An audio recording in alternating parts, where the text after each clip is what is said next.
এটা হচ্ছে biodegradable film blowing machine. শুধুমাত্র বায়োডিগ্রেডেবল হবে না, এখানে এলডিপিও প্রোডাকশন করা যাবে।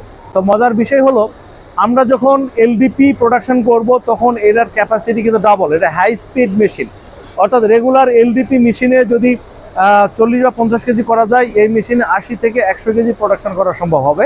এই জন্যই এটা হচ্ছে মানে হাই স্পিড মেশিন বলা হয়। একই সাথে বায়োডিগ্রেডেবল করা যাবে এবং এলডিপি করা যাবে, কিন্তু এখানে এইচডিপিই করা যাবে না।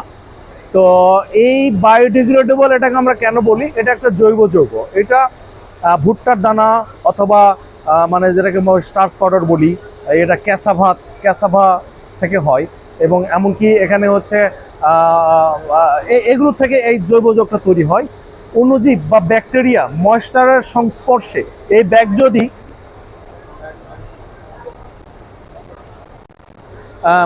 সরাসরি ব্যাগটা দেখাই, এই ব্যাগ যখন ময়েশ্চার বা পানির সংস্পর্শে আসবে তখন এই অণুজীব বা ব্যাকটেরিয়া গঠন মানে এর সাথে অ্যাটাক করবে।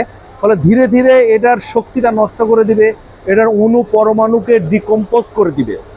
একসময় দেখা গেলো 6 থেকে 8 মাস পরে এটা টোটাল মাটির সাথে এটা মিশে যাবে। এইটাই হচ্ছে বায়োডিগ্রেডেবল। এই একই মেশিনে কিন্তু আমরা করতে পারবো, এলডিপিও করতে পারবো। এলডিপি বা বায়োডিগ্রেডেবল যেটাই করি না কেন, এখানে আমাদের ডাবল প্রোডাকশন হবে। ডাবল প্রোডাকশন হলে এটার ওভারহেডটা অর্ধেক হয়ে যাবে, ইলেকট্রিসিটি বিল অর্ধেক হয়ে যাবে। আপনার জায়গাটা দুটা মেশিনের জায়গায় একটা মেশিন যেহেতু বসবে, আপনার এটার জায়গা পরিমাণটা কম লাগবে, অপারেটর বা শ্রমিকের পরিমাণটা কম লাগবে। ওভারঅল এখানে একটা পজিটিভ একটা ইফেক্ট আসবে, মানে ওভারহেডটা এখানে কমে যাবে।